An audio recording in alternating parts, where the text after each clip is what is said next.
पालघर जिल्ह्यातील ग्रामीण भागातील रस्त्यांची झालेली दयनीय अवस्था आणि मूलभूत सुविधांच्या प्रश्नावरून आज मनसेच्या वतीने विक्रमगड तहसील कार्यालयावर भव्य पायी मोर्चा काढण्यात आला। या मोर्चामध्ये विक्रमगड तलवाडा डहाणू या मुख्य रस्त्याची अत्यंत धोकादायक झालेली अवस्था घेऊन मोर्चा काढण्यात आला। रस्त्यावर ठिकठिकाणी पडलेले मोठमोठे खड्डे, उखडलेली डांबरीकरणाची स्थिती यामुळे अपघातांचे प्रमाण लक्षणीयरित्या वाढले आहेत। या अपघातात अनेकांनी आपले प्राण गमावले असून काही जण गंभीर जखमीही झाले आहेत, अशी माहिती आंदोलकांनी दिली आहे। याशिवाय ग्रामीण भागातील आरोग्य सुविधांचा अभाव आणि वनपट्टे प्रलंबित प्रश्न तातडीने मार्गी लावावेत अशा मागण्याही मोर्चा दरम्यान करण्यात आल्या। विक्रमगड ते तलवाडा हा मुख्य रस्ता तातडीने दुरुस्त करावा, अन्यथा मनसेच्या वतीने आणखी तीव्र आणि उग्र आंदोलन करण्यात येईल असा इशारा आंदोलकांनी दिलाय।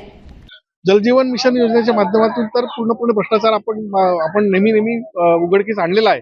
आज तुम्हाला सांगू की 2200 कोटीचा आज पालघर जिल्ह्यामध्ये निधीच्या अभावी ह्या योजना पूर्ण ठप्प झालेल्या आहेत।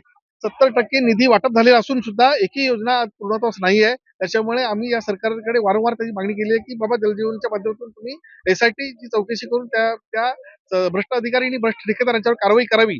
मला दुसरं म्हणणं असं आहे की पालघर जिल्हा अख्ख्या मुंबईला पाणी पाजणारा जिल्हा आहे। म्हणजे आमच्या म्हणजे धरण आमच्या किशेमध्ये आणि धरण आमच्या घशाला अशी व्यवस्था आहे। आज विक्रमगड तालुक्यामध्ये बहुतांश धरण आहेत आणि ते धरण असून सुद्धा त्याचा 5% रिझर्व्ह पाणी आपल्याला मिळत नाही, ही शोकांतिक आहे। एकदम काय मागणी? मागणी हीच आहे की आमच्या तालुक्यात जे धरण आहेत त्याचं हक्काचं पाणी आम्हाला मिळालं पाहिजे, शेतकऱ्यांना मिळालं पाहिजे, शेतीसाठी मिळालं पाहिजे, पिण्यासाठी मिळालं पाहिजे। त्यासाठी आम्ही सतत पाठपुरावा करत राहणार आणि आंदोलन मोर्चे आमची सुरूच राहणार आहेत।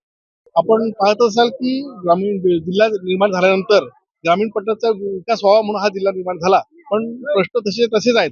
तिथे आज आम्ही विक्रमगड तालुक्यातील सर्वसामान्यांचे प्रश्न घेऊन आज तहसीलकडे चाललोय। त्याच्यावर प्रमुख मुद्दा हाच आहे, विक्रमगड तलवाडा रस्ता हा मागील 1 वर्षापूर्वी झाला होता आणि 1 वर्षात त्याची अवस्था तुम्ही बघाल आणि याच्यामध्ये एवढे अपघात होऊन प्रत्येकांचे शरीराचे अवयव निकामी झालेले आहेत आणि सरकार अजून कोणाची मृत्यूची वाढ बघते काय याचा जाब विचारायला चाललोय। तसे विक्रमगड तालुक्यातील जे शेतकऱ्यांचे प्रश्न आहेत आणि प्लॉट धारकाचे प्रश्न आहेत, त्या प्रश्नाला घेऊन आम्ही तहसीलकडे चाललोय आणि आमची मागणी तिथे मागणार आहोत आणि त्यांनी मागणी जर मान्य केली नाही तर महाराष्ट्र सेनेच्या माध्यमातून आम्ही तीव्र आंदोलन करू।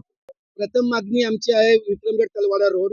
या रोडचे गेले 2 वर्ष एकदम बिकट परिस्थिती आहे आणि या रोड मध्ये गरीब जनताच नाही तर एक चांगले पोलीस कर्मचारी अपंगत्व आलं, त्याला किती शिक्षकांचे हातपाय तोडलेले आहेत।